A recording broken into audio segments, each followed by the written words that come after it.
A paz do Senhor Jesus, vamos começar aqui mais um cafezinho com Jesus. Eu sou o pastor Alex que apresenta o cafezinho. Estamos em um estudo, meus irmãos, chamado Plano de Deus, né? Um estudo que ele vai nos mostrar a ideia que Deus teve para resgatar a sua vida e a minha. Amém? Porém, meus irmãos, hoje nós estamos no nosso 7º áudio, amém? Hoje nós estamos no nosso 7º áudio e assim nós vamos continuando, né? Porque não acaba hoje não, tá bom? Então nós vamos continuando aqui porque esse assunto ele é um pouquinho grande, tem que ser bem explicado, né? Baseado em Lucas, capítulo 16, verso 21 a 31, aonde fala, meus irmãos, sobre a história de Lázaro e o rico. Nós estamos trabalhando nesse tema, né? Para que você possa compreender melhor essa situação e assim se preparar. Porque o que tem a ver o plano de Deus com Lázaro e o rico? O que tem a ver, pastor? Escute todos os áudios e você vai entender. Então, nós já falamos de Satanás que caiu na terra, que trouxe o pecado, do pecado poluiu o homem, passou para todos os homens. Você não tem como dizer que não sabe, você aprendeu aqui, né? E isso é muito importante por quê? Porque você agora já descobriu como tudo aconteceu. Agora você só vai se preparar para fazer parte do plano. Deus tem um plano de salvação. E agora você vai fazer parte do plano. Amém até aqui? Pois bem, nós falamos também, meus irmãos, ontem, né? Nós falamos sobre esse tal do justo que virá buscar a nós, né? E eu apresentei esse justo no Evangelho, na primeira epístola de João, capítulo 2, verso 1. Tá lá perto do Apocalipse. A gente já leu já, tá? Não tô falando para você abrir a sua Bíblia agora não. Nesse capítulo não. Então lá em 1 João capítulo 2, verso 1, diz que ele é o nosso advogado e o nome dele é Jesus Cristo, considerado justo. Então tem que ser alguém que seja justo. O homem se enquadra nisso? Não. Para salvar a natureza do homem? Não. Então só Jesus é apto para trazer a salvação. Deu para entender até aí? Eu acredito que você entendeu sim, né? Eu estou explicando para vocês, meus irmãos, porque assim, se a pessoa não prestar atenção, por exemplo, no que a Bíblia está mostrando sobre o plano, ela acaba entendendo tudo errado. E não é assim que o Senhor quer. Então, vamos entender um pouquinho melhor sobre essa situação, né? Porque ele é o justo. E por que tem que ser por ele? Como assim, pastor? Poxa, tantos homens sábios na Bíblia Sagrada, por que tem que ser justamente por ele? Bom, é aí, meus irmãos, que entra a grande questão. A gente só tem que entender o seguinte: nenhum homem, ninguém, meus irmãos, é capaz de trazer a salvação. Ninguém. Só Jesus. Ele mesmo deixou claro isso, né? Então, eu quero que você considere comigo o que nós vamos ler agora. João 14:6. Vamos lá? Novo Testamento, vamos trabalhar aqui. João 14:6. Olha só o que se encontra aqui, ó. Evangelho de João, capítulo 14, o verso 6.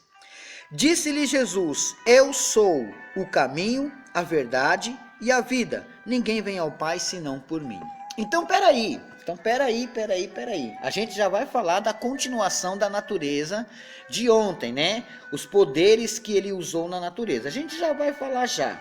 Mas João 14:6 diz que ele é o caminho. Então, para chegar a Deus, você tem que trilhar um caminho. Qual caminho? Jesus. Ele é a verdade. Então você não pode seguir outro lugar a não ser a verdade. E também ele é o que te dá a vida. Deu para entender? É assim que funciona, meus irmãos. É assim que funciona. Ele é o caminho, a verdade e a vida. Se não for por ele, não há jeito. Continuando, meus irmãos, o estudo de ontem, nós falamos de Marcos capítulo 4, verso 35 a 41, aonde ele retrata que esse justo que vai te representar e te salvar, ele manda na natureza. Pensa em um homem que chegou calmamente e disse: mar, cala-te, vento, aquieta-te. Pensa no grande poder que esse homem não usou. Esse homem que está pronto para te salvar, nesse exato momento, ele pode acalmar a tempestade. Ele pode botar fim em toda a tempestade. Eu não sei qual é a situação que você está passando, mas talvez seja semelhante a uma tempestade.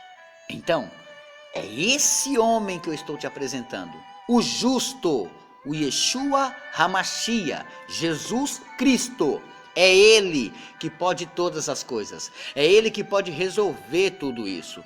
Agora, você só tem que entender uma coisa, depende de você se você aceita. Depende de você. Então, Ele acalmou a natureza. Dá uma olhadinha comigo em Salmos 35, olha só, Salmos 35, vamos lá, isso Deus me deu agora, nem pensava, olha só, opa, desculpa, 37:5, Salmos 37:5, né? Se a gente juntar o versículo de 1 João, capítulo 2, verso 1, diz que o nosso Senhor Jesus, Ele é justo, mas lá diz que Ele é o nosso advogado. Já em Salmos 37:5, diz assim, ó, entrega teu caminho ao Senhor, confia nele e Ele tudo fará. Entrega teu caminho. O que é o caminho, pastor Alex? A tua vida, a tua jornada. Entrega o teu caminho ao Senhor. Confia nele e Ele tudo fará. Olha que forte. Meus irmãos, preste bem atenção. Entregue teu caminho a quem? Ao Senhor. A partir do momento que você entregar o seu caminho a Ele, Ele tudo fará, meus irmãos. Isso é importante, hein? Agora, vamos então entender mais uma ação do poder de Jesus, né? Ele tem poder na natureza, mas Ele tem poder sobre os homens? João 18, só uma pitadinha, né? Eu poderia citar aqui e ficar um mês só falando disso, meus irmãos. Mas não, eu vou citar só uma pequena coisa para você ter uma ideia. João, Evangelho de João, capítulo 18, verso 1 a 6, que diz assim, ó. Tendo Jesus dito isto, saiu com seus discípulos para além do ribeiro de Cedron, onde havia um horto, no qual ele entrou e seus discípulos. E Judas, que o traía, também conhecia aquele lugar, porque Jesus muitas vezes se ajuntava ali com seus discípulos. Então Jesus costumava orar naquele monte, né? Verso 3. Tendo, pois, Judas recebido a corte e os oficiais dos principais sacerdotes e fariseus, veio para ali com lanternas e archotes e armas. Olha que Judas, além de já ter o traído, né? Agora ia vender Jesus, né? Verso 4. Sabendo, pois, Jesus todas as coisas que sobre ele havia de vir, adiantou-se e disse-lhes, a quem buscais? Responderam-lhe, a Jesus Nazareno. Disse-lhes Jesus, eu sou. E Judas, e o que o traía, né, estava com eles. Verso 6. Quando, pois, lhe disse, sou eu, recusaram e caíram por terra. Meu Deus. Pastor Alex, eu não entendi. Eu vou te explicar. No momento que eles entraram no meio do mato, foram subir um monte com lanternas, né? E com armas. Foram prender Jesus, porque Judas o traíra e tinha vendido. De repente, quando chegaram lá, Jesus se adiantou e perguntou assim, a quem buscais? Só para ter uma noção. E aí, eles mesmo disseram assim, nós viemos buscar o Jesus Nazareno. Aí Jesus só falou uma palavra. Sou eu. Ele só falou uma palavra. Sou eu. Quando ele disse sou eu, a palavra que saiu da boca de Jesus, sou eu, é tão forte que os derrubou e eles caíram no chão, que é o verso 6. Todos eles caíram no chão, só com a força da palavra sou eu. Deu para imaginar quando seus inimigos escutarem essa palavra de Jesus? Quando você depositar as suas forças nesse advogado, quando depositar as suas forças nesse que te pede o caminho, esse que falou, eu sou o caminho, a verdade e a vida, ninguém vai ao Pai se não for por mim. Quando você depositar as suas forças a ele, meus irmãos, todos os seus problemas, as enfermidades, as injúrias, as contendas, vão ter que olhar e dizer assim, opa, ele é. E se ele é, não podemos nada, porque ele é. Enquanto ele não é na sua vida, não dá. Deu para entender? Amanhã nós vamos terminar um pouquinho sobre esse assunto do poder dele sobre os homens. E aí continuaremos o estudo, né, meus irmãos? Acredito que vocês entenderam um pouco mais sobre isso hoje, né? O plano de Deus, ele tem que ser bem explicado. Por isso que é chamado de estudo. O pastor Alex prega... Desculpa, o pastor Alex prega, mas eu tenho que trazer estudos bíblicos para vocês. Assim vocês vão poder compreender muito melhor também, né?